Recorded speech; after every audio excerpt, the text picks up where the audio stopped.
Who are here with us physically and those who are viewing from around the world, we greet you all with the greetings of peace. Assalamu alaikum.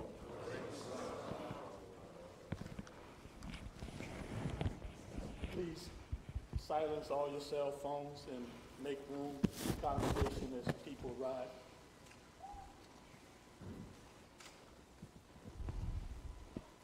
Allahu Akbar, Allahu Akbar. Allahu Akbar, Allahu Akbar. Ashhadu an la ilaha illallah. Ashhadu an la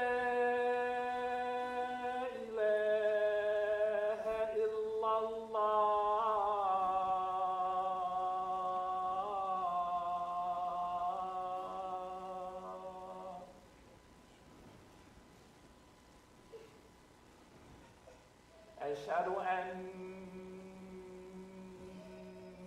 محمدا رسول الله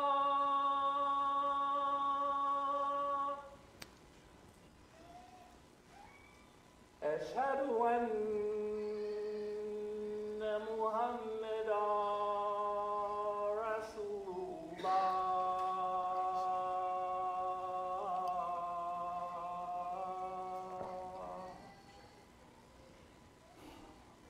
حي على الصلاة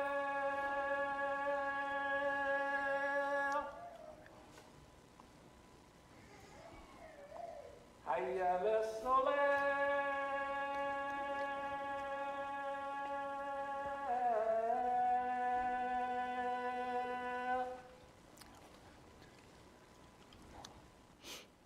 حي على الفلاح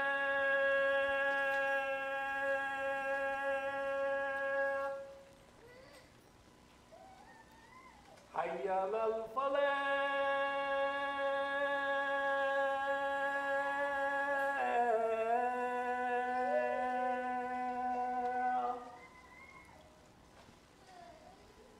الله أكبر الله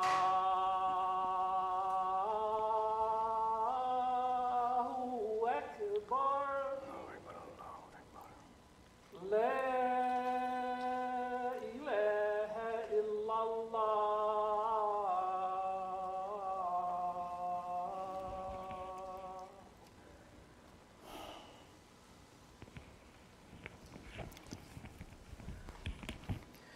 Bismillahir Rahmanir Rahim.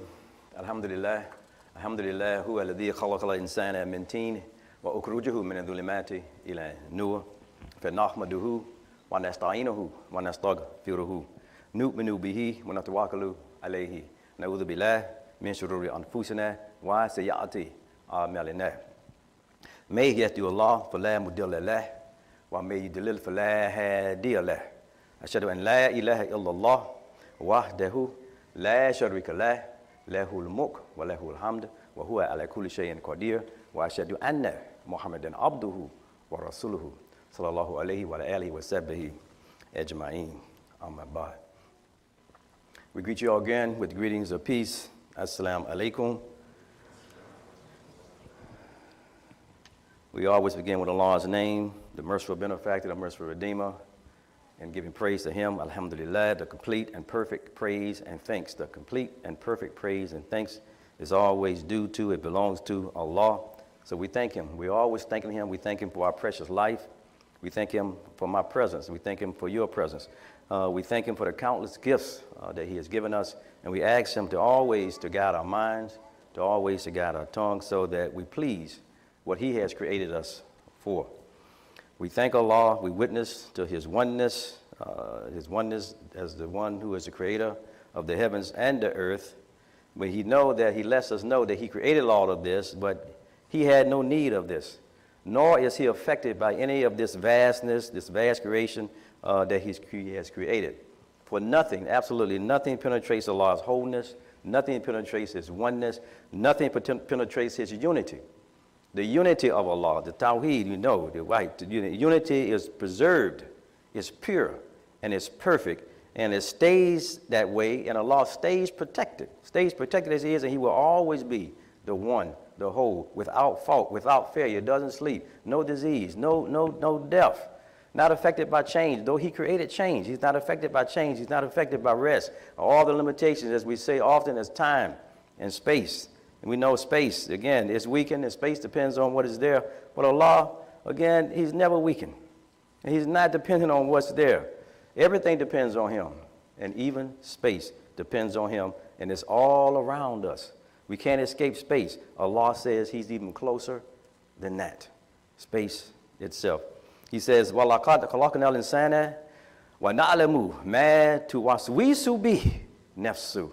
So Allah said He knows everything that's open and everything that's secret. He says that He knows all the thoughts, even the suggestions, the waswisu, the suggestions, the whispers of Satan.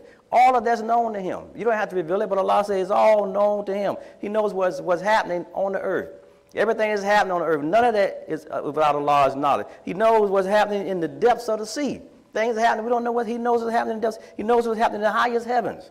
And there's always something marvelous happening before even a second goes by. He knows all of that. And so while He sits on the throne, He wants us to know that the throne doesn't support Him. Nothing supports Allah, because He cannot be contained. He cannot be captured by anything or anyone. Yet He wants us to know that nothing escapes Him. Nothing escapes Him. Nothing can escape Allah's will. Nothing, no one can rescind Allah's command. Once the command has been given, no one can rescind Allah's command. If it's meant for you, you're going to get it. If it's not meant for you, you're not going to get it. If that's the command. No one can affect that. And nothing comes into being. Nothing comes into being, as we say often as a preamble to this talk, except the power, the order, the permission, or the will of Allah.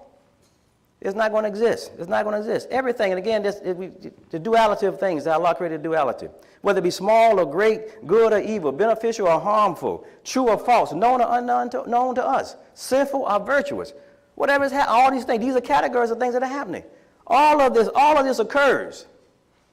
And it's occurring by Allah's permission. It's not without that. Everything that we're seeing that's in these categories. And whatever Allah wills, it's going to happen. It's just simple. If He doesn't will it, He doesn't permit it, it's not. So everything has to be put in that context. And that should take a lot of worry, a lot of stress off of us. That's why we say, mashallah and inshallah. And once you put that on it, you do all you can do, you don't have to worry about it anymore. You see? Because you know whatever Allah decrees is going to be the case. Ain't nothing you can do to affect that. Nothing you can do to stop it or advance it. So we have to, Allah gives us that. And that is, He said, Dalik bi ana Allahu hu al-haq. That's what He says in the Quran. That is because Allah said He is the only reality. He's the only reality. And He wants to come to that conclusion. He said He is the one that He brings life from the dead. He does that. He does that. So every other reality, every other reality that we may experience, they come and they go, they change, but Allah stays as He is always, not affected by none of that. And that's because He is the only reality. He is the only reality. And the more we get in tune with that, the more our life will unfold to the created purpose in which He has given to us for our reality. The more we connect with that. He says, Ya ayyuhalladhina amanu astajibu lillahi wa li rasuli idha da'akum lima yuhyikum wa'lamu anna Allaha yuhullu bayna mara wa qalbihi wa anna Allaha ilayhi tuhsharun. And again, we're being reminded. We're reminded to believe that Allah, Almighty God, to believe that He is everywhere. His presence is everywhere. And for human beings, the one created as the crown on this sixth day, this day of Jumah, after everything else has been created, we're created with the last. For human beings, we should, for our interest in our life, and for our interest in this world, Allah wants us to believe that for us, He is right with us more than anything else. He wants us to come to that conclusion. His presence is more in us, more in me, more in you right now, brother, right now, sister, than he is anywhere else. Even though he lets us know that he's also as far away from you than the furthest star, which is light years away. He says, but he's also as close to us, closer than we can imagine. But he lets us know, see, he says that. He says, ana aqrabu ilayhi min hablil warid. I'm closer to you than that. So that's telling us really that if you stay out, everybody want to look out. If you stay out looking for Allah, you're going to miss him. Ibrahim alayhi salam, he came to this conclusion. They asked him, how you going to find your way? He said, alladhi fatarani fa'innahu sayahdini. The very one who originated my nature, in my creation, in my own nature. That one that did that, I will find the guidance. I will find the guidance. This is what Ibrahim said. And Muhammad the Prophet, sallallahu alaihi wasallam, he said, Allah, he is as his true believer, as his true servant sees him. He wants you to see. And that's a challenge for us. To qualify for that, being the true servant, the one that sees Allah in a certain way. And to get to that title, you know you have to have faith, and of course there's no faith until there's love. That's the essence of who we are. Our foundation is a foundation upon love. Rahmah. We come from the Rahim, the arhams, the wombs of our mother. That's associated with mercy, compassion, and love. And if you don't have that as a foundation of disposition, we got a lot of people angry all the time. Always find some reason to differ with somebody, want to fight, keep a grudge, not caring about your brother or sister, don't have no love. You're not in the category of the true servant. You're not in the category of the true believer. Because you can't have it unless you have. That's the foundation for your life. You are here because of that. Simply out of Allah's love and mercy. That's why you are here. And he connected you with the mother's womb and called that womb mercy. Where you came from, to let you know that that's the foundation for you to be a healthy human being to get to where Allah wants you to go. That's what brought you here. The destiny to come out of the womb was upon that mercy, upon that compassion, upon that love. He wants us to be able to see that about ourselves and to emanate more of that and seek reconciliation over conflict. Allah does not want us to see himself. We can't see Allah, he's too big. You don't want to see that. Musa, alayhi salam, he said, can I see you? He said, you can't see me, you can't handle this. Look at the mountain, if they stay intact. But that couldn't stay intact. But he could have said anything, really. Allah could have said anything in creation. Because anything in creation, his presence is there. That's how we come to know of Allah, this creation. That's why the first 5 ayahs connected creation when it came to Muhammad the Prophet, sallallahu alaihi wasallam. To read that creation. That's how you come to those conclusions. That's what Ibrahim alayhi salam did. He began to read the creation. He became even in himself. So Allah wants to see himself. He wants us to see ourselves. That's why we get the greatest help from him. We're able to see him and see the essence of our life. If we see that, our dear beloved prophet again, sallallahu alaihi wasallam, he said, he who knows himself, knowledge of yourself, and in this community, in its history here in America, the community that was the strongest movement to make Islam public in this society. Before that, Muslim immigrants have been here, but it was private. They set up private messages, was private. But this movement, but in the beginning of that movement, they didn't even have they had the whole Quran, but they didn't know how to read it and understand it. But in that movement, it said, know yourself. It said, know yourself. Who is yourself? Who is your original self? And because the answer was your original self is a Muslim. That's the answer. And we know the Muslim is one who he surrenders, he submits. Not just his spiritual self, not just his physical self, not just his mental self, but it's one who submits his whole self to Allah. So there we get there, in that statement was a connection, and in definition, there's direction. In even having that, not even having a whole religion, having a definition, that gave us direction to begin to come into the full picture, which is exactly what happened. We didn't have a lot, but we ended up getting much because we followed the direction in the definition. Even the definition of the Quran was given to us. We didn't know how to read it, but we had the definition of the Quran. And following that definition, we were able now to come into it where many are reading the Quran. They've learned how to read it. Allah wants us to see ourselves, And again, He doesn't need us, you know. Look, we don't have to believe in Allah, to believe in a God that needs us to worship Him. Allah doesn't need us to worship Him. We miss it. Allah, we say alhamdulillah. Allah don't need us to thank Him. That's for us. All of that's for us. He doesn't need us to pray, to let, or supplicate, to bow, to posture. None. He created us. We're not doing Allah no favors. All of this that He gave us is for us. He said everything is for you. So we don't miss it. And so we don't misunderstand it. We are His creation. And the creation that's come from the Creator, it needs to obey His Creator. The creation needs to obey His Creator. My body that's been created, I'm in this. The soul is a gift to this right here. It obeys. This does not disobey Allah. Even in me that's in it, having it do things that Allah does not approve, Allah gave it permission to obey me. Because I'm the one, it's not going to be judged. My hand not going to be judged if I steal something. My feet are not going to be judged if they take me somewhere to commit crimes and do things. The body not going to be judged. Allah said, you the master, it told it to serve you. So it's obeying Allah and serving us.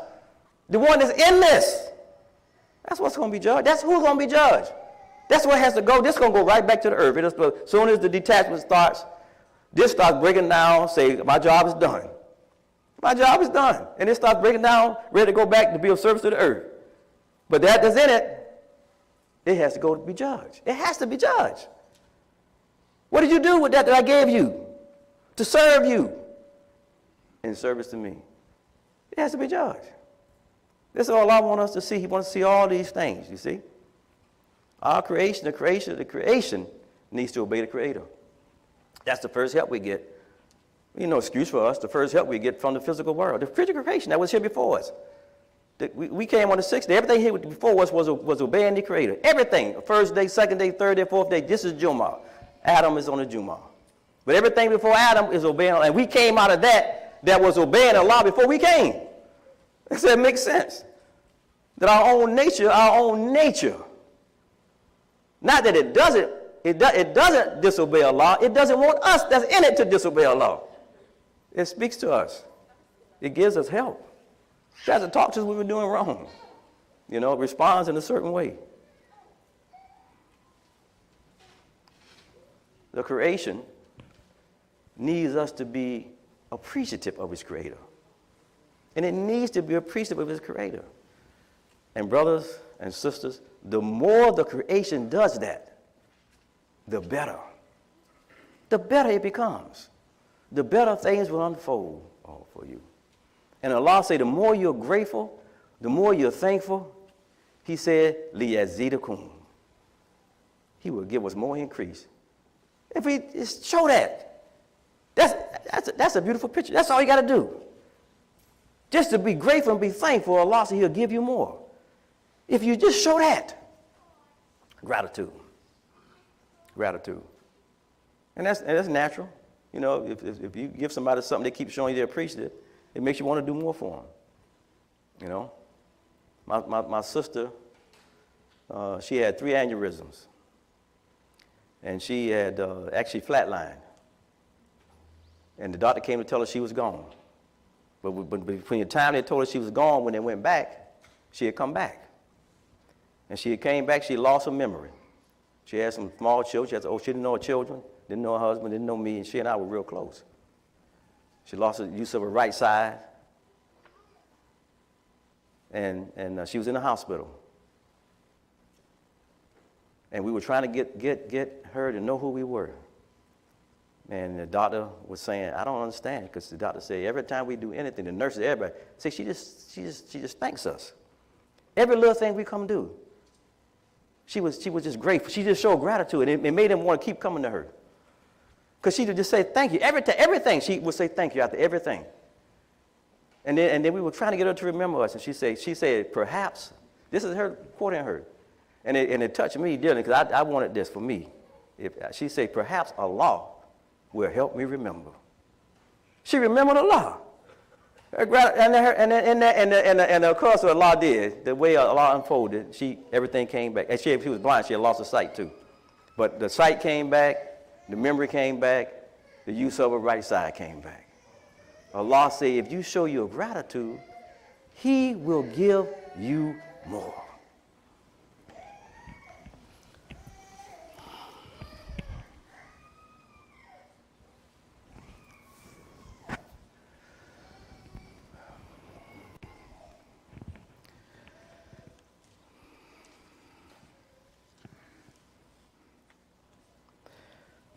Bismillahir Rahmanir Rahim wa salatu wa salam ala Rasulih Kareem Muhammad sallallahu alayhi wa sallam. Allah says, wa ma khalaqtul jinn wal ins illa liya'buduni. Ma uridu minhum man razaqani wa ma yurizun an yut'amani. He said He created us, men and jinn, for no other reason than to serve Him. Ya'buduni, to serve Him, to serve. And the way the grammar is on this, it says you created to serve. But in that service should be for Him. In everything we do, should be for Him. That it's our nature that we're going to serve. It tells us that in the creating of us, as part of the will in us, is to serve. That's a foundational part of our creation. But the way it ends is that in you is for you to, whatever you do in service, it should be to me. It should be for me. And then He says after that, I don't need provisions from you. I don't need you to give me any provisions. And if you didn't understand that, He went on to say, now, I don't need you to feed me. Because everything has to eat. Everything has to feed on something. So he makes it very, very, very, very, very clear. He says, because I'm the one that provides. This is what I say. I'm Ar-Razak. I am the provider. I am the provider. So we can listen to Allah say He don't need anything. And then He tells us that He created us to serve. So we have to come to the conclusion then, how do we serve Allah? If we are created, for that's the essence of our nature. That's prime. That's an integral to our creation as a human being, to be in service and of service. And of course, we know today in this country, it's Veterans Day, honoring veterans, those who have served in the past, and those who are presently serving. And of course, that's the term they use. You're a service member. I did it. I was a service member, serving. And that's what you're called. And that's what's happening. So we're honoring those who serve. And if we look at this gratitude piece, we are taught, we just heard right now, we are taught that the beginning of human life and also the beginning of faith, the beginning of religion is really the beginning of gratitude. That's where it starts. That's where it starts. You don't even have religion. You don't have gratitude. If that's not at where the start is, you have to have a thankful heart, to have a grateful heart, to be thankful like that. So we are taught that in Islam also the opposite of that is to be ungrateful. And of course that's the word for kafir. And that's associated with people who say they're Muslims too. Prophet, praise be upon him, he even said that. There's some Muslims who are ungrateful, which means that they could become kafir. That's the word. That's the word. he never used that word to call a religious identity that, people that in their behavior, in their belief. He didn't call Christians kafir, he didn't call Jews kafir. I know many of us do that, but we're not obeying. That's not in the Quran, and it's not in the vocabulary. It's not, that never came from Muhammad the Prophet, peace be upon him. He never called the people of faith or the people of the book or the family. It's really family of the book. Ahl Kitab. Ahl Kitab. And because those who translated it, they didn't want to say the word family because of the trouble that they've gone through. So they could justify saying people because people is like a way. But if I say family, I've automatically brought you close by saying family. But the word is also family. Ahl Kitab. If I say ku and fusikum wa ahlikum in order, then those who know the language and know the Quran, they're going to automatically translate that, save yourself and save your family. And I can keep going through the Quran using that word ahil, and you're going to translate the family. But in this place, there's going to be people. So the translation, we didn't translate that. That came from the overseas. Americans didn't translate it first. We looked in and translated. We did what the process is. Tafsir Quran, build Quran. The Quran explains itself. So you go look at the Quran and find out every place that word is used, look at the context, and you come up with family. But their circumstances led them to say people. And that's what come out. So that's what's popular now. People. Well, family. Close. To be close. To be close. So Allah is speaking to us, to show us to be grateful. And then we know that that's at the essence of everything. And also when you have that, that also speaks to your character. Because also Islam begins, and this is what again Muhammad the Prophet, the President peace be upon him, he said he was sent to teach us good character. And that was established. That was established before revelation was given to him. And Allah used that. He said, look, he said, tell them I lived a lifetime among you, 40 years, lifetime. And I didn't spoil the nature. I didn't spoil the life that we are created with. He made that a matter of revelation. To look at how we came here and how we're supposed to be, these things that we're speaking about. So good character. And what is good character? And he showed us what good character was. Good character is to respect everything that deserves to be respected. I mean, that's what he did. If trash is in a way, he moved the trash. Get up, respect that. Give the road its due. Give the road its respect. In everything. That's the character. So you have that based on this natural goodness, then you want to do good, this being gratitude, it'll cause you to do the good things. And that's before revelation. No revelation, but then Allah put the Quran on that beautiful human heart, that beautiful human soul, which is where it starts, because he cared. He cared. You have to care. That's what the heart means. Your care and concern. When you learn something about heart, it's because you care about it. Somebody struggling with the Quran, trying to learn about memory, I can't get it. That's because you don't care about it. You remember the things you care about. You remember those things. You got some of the wives tell her husband. My wife says to me sometimes, I say something, so you don't remember. And I have to admit, sometimes because of what I got to do, I may not care about it. So it lost me. I said, well, could you tell me again? I know some brothers won't admit it, but it's the truth. Sometimes things are said and you don't care about it. So that's why you don't remember it. But if you remember, if you care, you're going to remember. If you take time to care, you remember. But Muhammad, the Prophet, the first people, he cared. He cared. And Allah gave him great increase, gave him great expansion. And the same will happen with us if we care. And we have to care about service in the broad sense. We have to care about service in the broad sense. We got to get past the fact that there are people in society, or there are things in the government that are not conducive to what we see as Islam, so we don't want to invest in it. We can't do that. There were people during the time of Muhammad the Prophet, peace be upon him, in his society. In his society. They didn't want to get into the battle. They didn't want to fight, and they didn't. They didn't. And he didn't force them. He didn't force them. But they had to give some kind of support. You have to give some kind of support.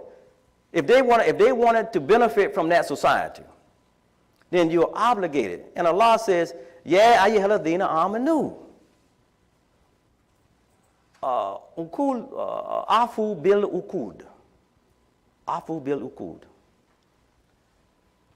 Fulfill all your obligations. Now, if you want to benefit as a citizen of a society, one of the obligations is to support that society. And Muhammad the Prophet, the present peace upon him, he set the standard. You don't have to fight. You got to support it, but you can't work against it. You can't work against the order. You can't work against the peace. You can't work against the security. That's what he established. And that's what, in the history of the movement to establish Islam in America, is very beautiful how it really had happened. I mean, it's beautiful. I mean, you look at the history of those who, African American was the first one killed, Cyprus Christopher, right, in the Revolutionary War. They had Muslims fighting before that, African American, most of them were Muslim, many were Muslim. Along the way, there were many. And then, of course, we know the Jim Crow period, those kind of periods, and the Tuskegee Airmen, the Buffalo, all these different ones that are happening. Because, again, they say if we're serving, then because you will begin to give us our due. But they begin to see it as an obligation. They begin to see it as an obligation.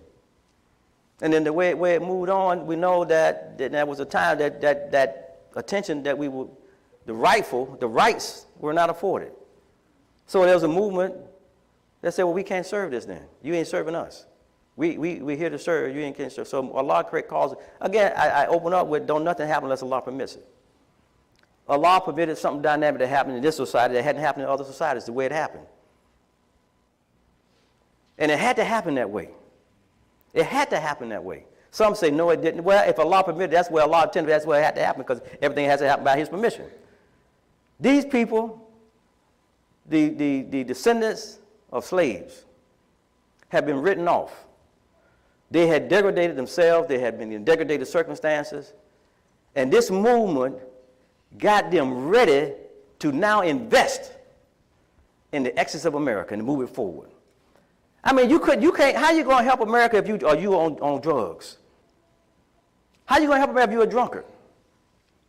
How you going to help America if you're a prostitute? You're a pimp?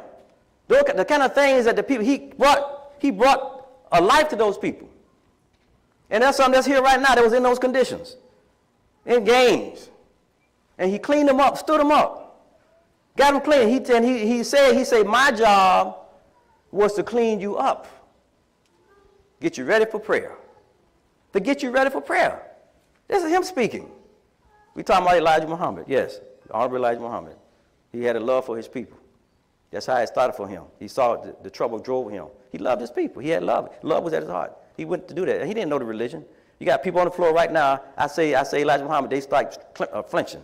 He said Elijah Muhammad doing the Jumah. This is education. This is Jumah. Allah allows us to speak right now, to keep it in the context of the Quran and His Word. We do the 2 rakats. We normally would do 4 rakats. We do 2-part lecture, and then we do 2 rakats after this. But this is an education piece. And this dealing with stuff in the community. We have to get things off our minds so Allah can bring us together so we can do what we were all brought here to do. And for that to do, you have to understand this as being a part of who you are. So he had a love. And he tried. He wasn't given the religion proper. He was given the whole Quran. He was given Muhammad, the name Muhammad. That's why his name wasn't Muhammad at first. That wasn't even a popular name in America. But he was given that name. And that became this Masjid Muhammad now. Started out, now it became Masjid Muhammad proper after the Prophet Muhammad. And Muhammad, there are more masjids in America named Masjid Muhammad than any place in the world. Actual name of the masjid is Masjid Muhammad. More in America than any place in the world. So he had to do what he had to do. If he hadn't done that, we wouldn't be ready to really invest. And look at Imam Muhammad, his son, the one who said would come after him that would change things, who was given the Quran and say, son, if you follow the Quran, you will never go wrong. That's what his son did. He got a teacher to teach him how to read it for himself. And he was reading the Quran as a youngster, teenager, on through. He was seeing things, and he began to say what he saw, what he was learning from the Quran. And part of what he learned is what we're sharing now is about Muhammad the Prophet, the present peace upon him. Allahu nazal al-ahsan al-hadith. That's what he says in the Quran. Allah sent down the most excellent hadith. We look and think of the Bukhari, those are excellent, but they're not the most excellent. The Quran is the most excellent. That's where he put his mind at. He began to see Muhammad, the prophet there, who was the walking Quran. And he began to understand that in this society, like it was in Muhammad's society, we have an obligation to serve it, to support it, and to work for its betterment, not try to tear it down. Because then Allah calls us to be here. That's what Allah calls you to be. And we know that the nature was saying wherever we are, we are supposed to be able to be a part of it, to invest in it. And he began to teach us to build upon he said, build upon your citizenship rights. Because we have been denying ourselves that. Our own rights as a citizen. He picked up the flag. He picked up the flag. And the many, again, have issues with that. He picked it up. And we know flag is integral to human life. All societies have had flags. We know during the time of Rasulullah, they have a flag. We have the first Islamic flag on this building right here in America.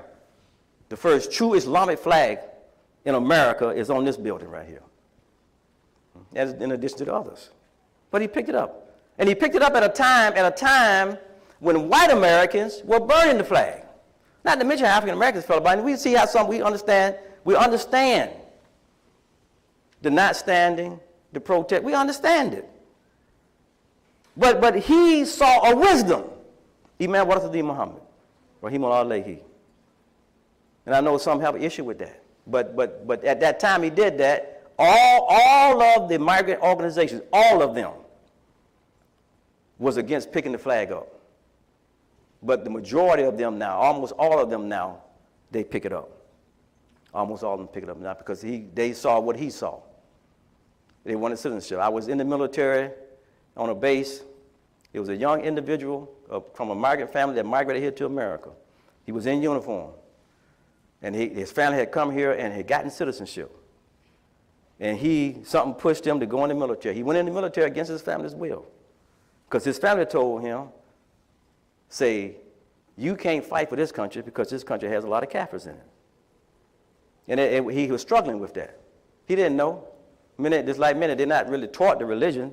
They're just like Christians in this country. They just follow the parents. He didn't really know.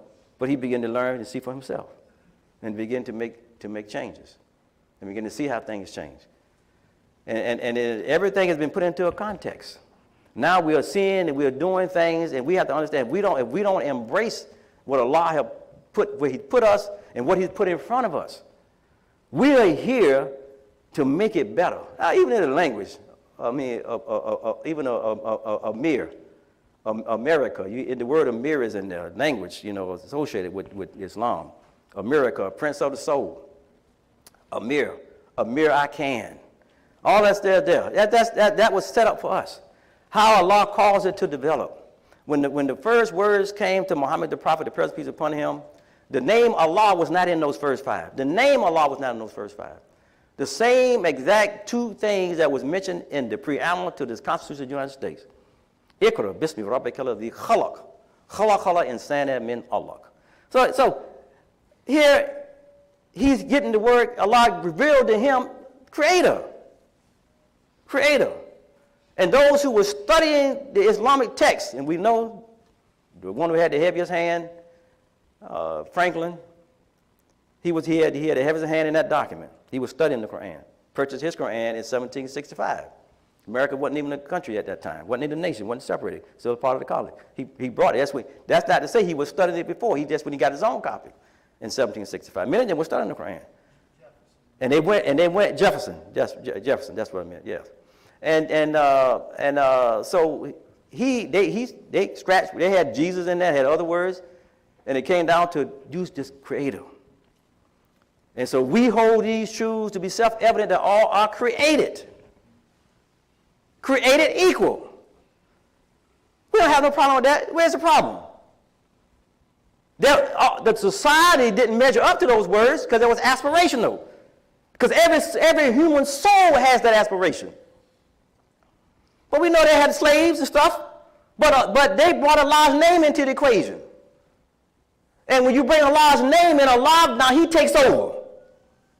He takes over. And He begins to influence the direction. What was then when they put those words in place is not in place now. Things are happening that was never supposed to happen by way of the society. What's considered to have been impossible. A person of color with a Muslim name becoming the president. That was supposed to never happen.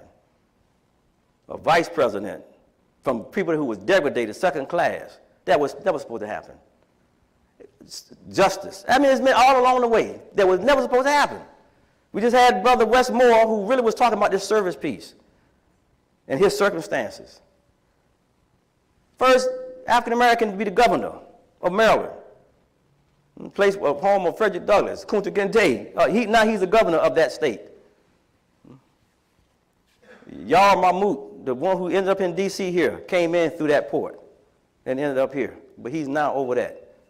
And he was talking about his beginning, his ending, what he went through, and the type of prayer. All of that, Allah, he called all that to happen. How is it going to happen if we don't be in? So the job of Adam like Muhammad was to take out, because most of the other Muslims, they weren't here for the religion. They came here for opportunities, business, jobs, doctors, engineers, etc. They weren't thinking about religion until we started doing things and making it popular.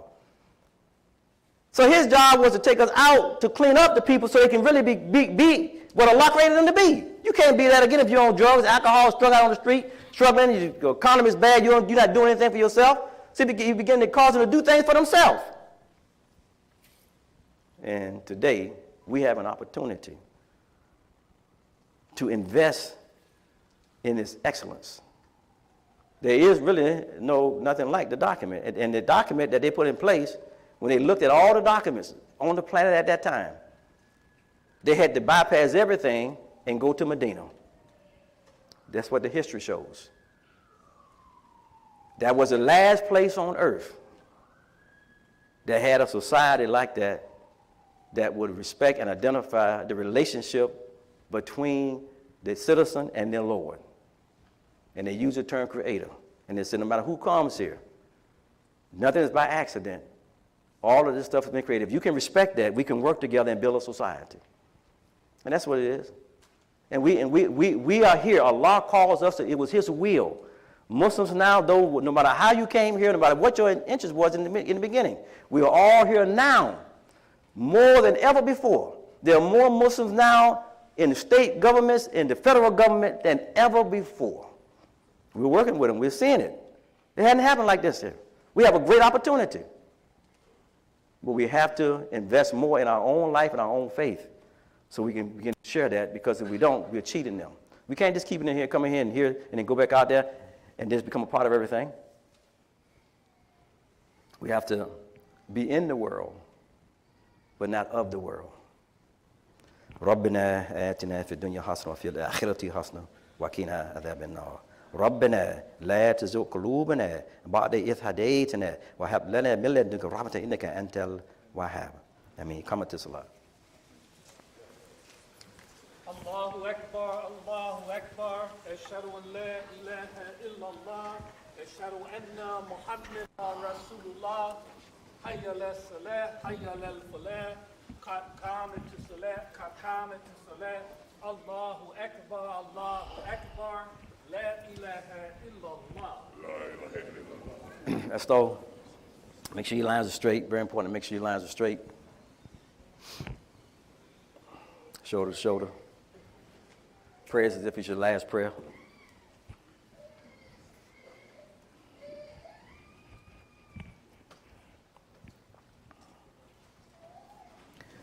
Allahu Akbar.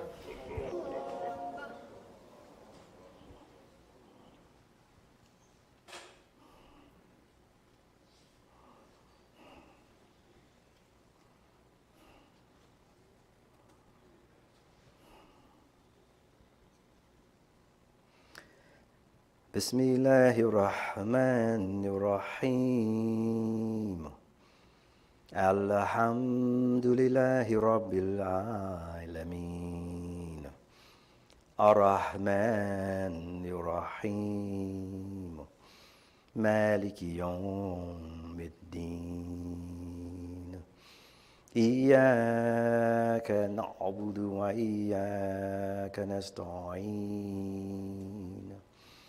اهدنا الصراط المستقيم صراط الذين أنعمت عليهم غير المغضوب عليهم ولا الضالين.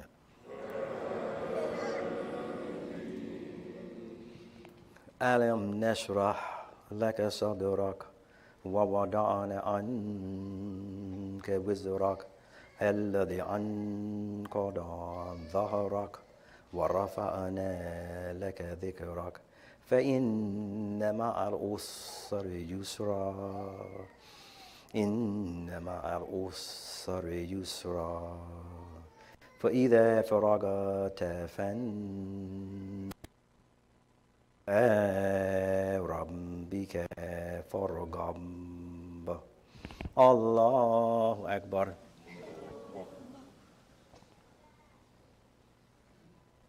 سمع الله لمن حمده الله أكبر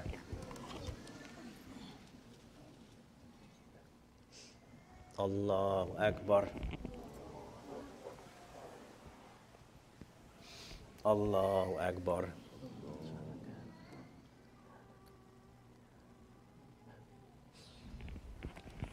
الله أكبر بسم الله الرحمن الرحيم الحمد لله رب العالمين الرحمن الرحيم مالك يوم الدين إياك نعبد وإياك نستعين اهدنا الصراط المستقيم صراط الذين أنعمت عليهم غير المغضوب عليهم ولا الضالين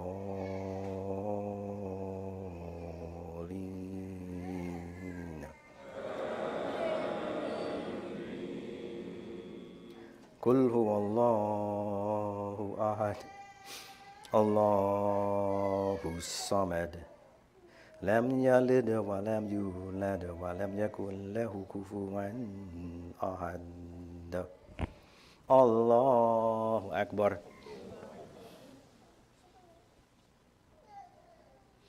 سمع الله لمن حمده الله أكبر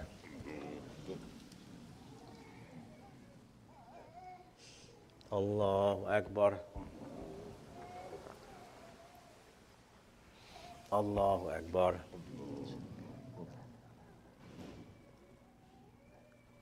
الله أكبر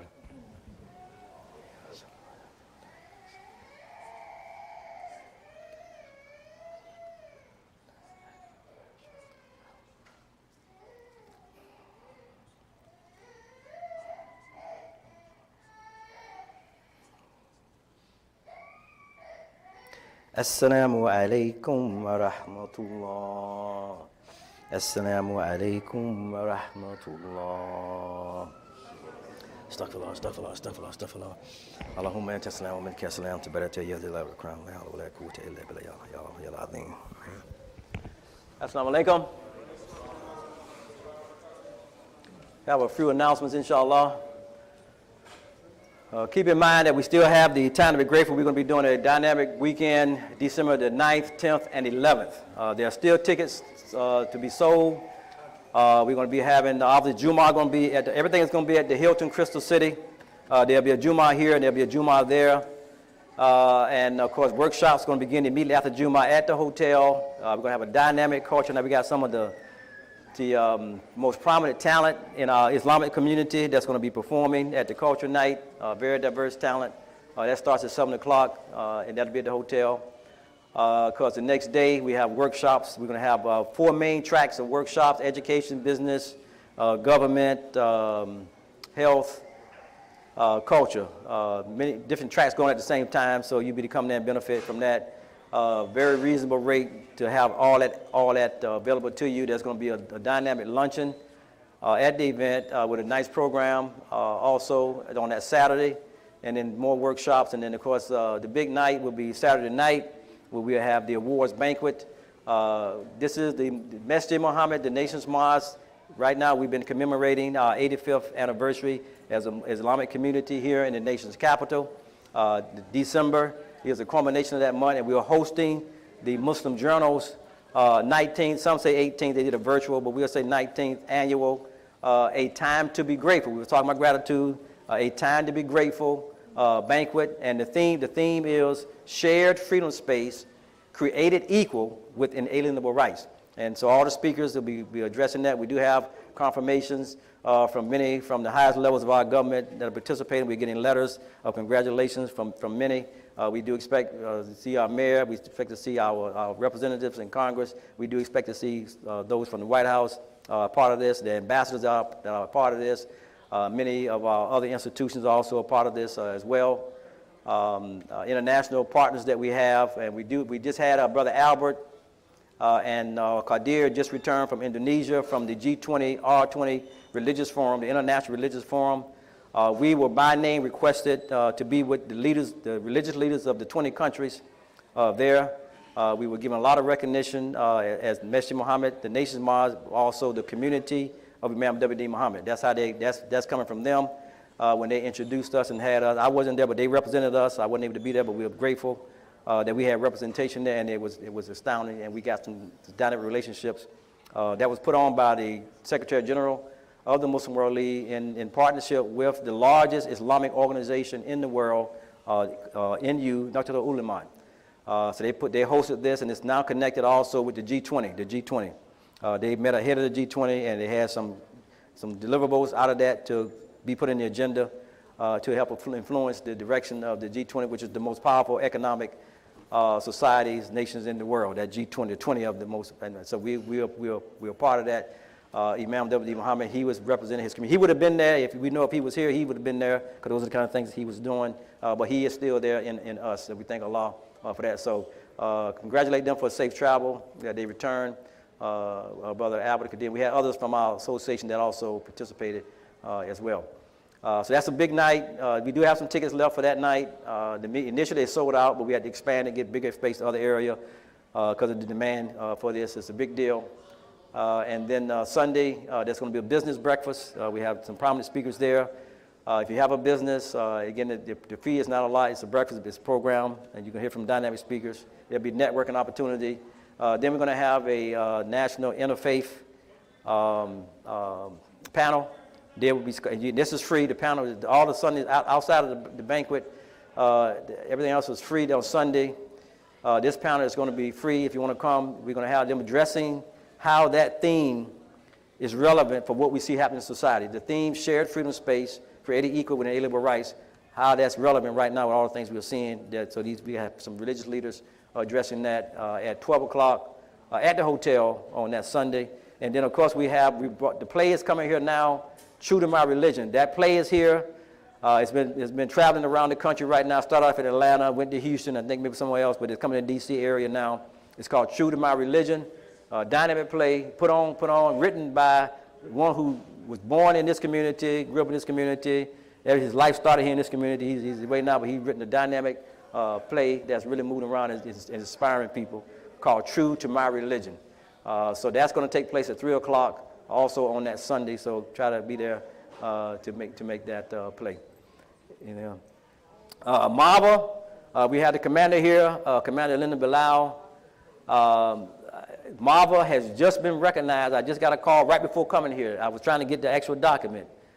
The Veterans Administration, the National Veterans Administration just issued a document saying that Marva is credited with establishing the Islamic burial rights for all Muslims who are veterans and who passed. That means every 50 state or whatever, every state or territory, they have to abide by the document, the guidance that we gave them, MAVA, the Muslim American Veterans Association, the first veterans association in all of America's history. That group put together a document that they mandated, and they just put it out. They just put it out off the press today to remind everyone and to give a historical note to the Muslim American Veterans Association. I was trying to get it before I came so I can read it to you so you can hear it for yourself, but we'll have it maybe in the next bulletin, and I'll also maybe have somebody read it, whoever's doing the khutbah next time. Do you have it? Okay, he have it. This is the commander. If you got it, I'll let the commander come up and read it.